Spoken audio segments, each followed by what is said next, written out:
Hello అండి, అందరికీ ఇష్టమైన గుత్తి వంకాయ చాలా సింపుల్గా కుక్కర్లో ఎలా చేసుకోవాలో ప్రాసెస్ చెప్పేస్తాను, చూసేయండి.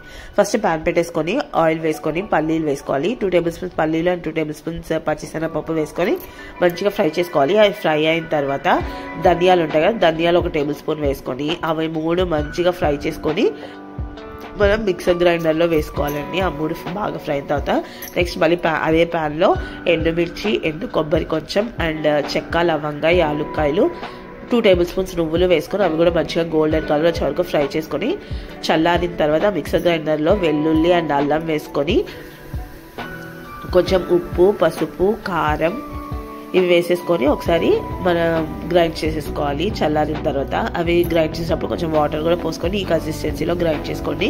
నెక్స్ట్ దీనిలోనే మళ్ళీ కట్ చేసుకున్న ఆనియన్స్ అండ్ చిన్న నిమ్మకాయ సైజంత చింతపండు వేసుకొని అవి కూడా మంచిగా గ్రైండ్ చేసుకొని ఈ పేస్ట్ పక్కన పెట్టేసుకోవాలి. నెక్స్ట్ మనం సాల్ట్ వాటర్లో మంచిగా 4 సైడ్స్ ఇలా గుత్తి వంకాయని కట్ చేసేసుకొని వేసేసుకోవాలి.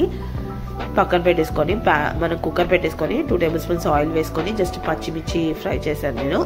2 పచ్చిమిర్చి కట్ చేసుకొని ఫ్రై చేసుకొని మనం కట్ చేసుకొని పెట్టుకున్న బ్రింజాల్ వేసేసుకొని కొంచెం సాల్ట్ వేసుకుంటే అవి కండరెక్కకుండా ఉంటాయి అనమాట. ఆ ఆయిల్లో కొంచెం ఫ్రై చేసిన తర్వాత మనం ప్రిపేర్ చేసుకున్న పేస్ట్ వేసేసేయాలి.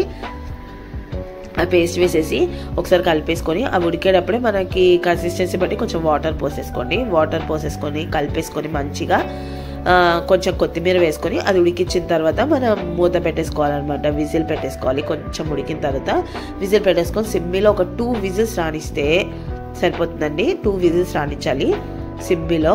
2 విజిల్స్ వచ్చిన తర్వాత ఆవిరిపోయిన తర్వాత ముత్తి చూస్తే ఇలా ఉంటుంది. చాలా టేస్టీగా మంచి స్మెల్ వస్తూ ఉంటుంది అనమాట. ఫైనల్గా కొత్తిమీర దంచి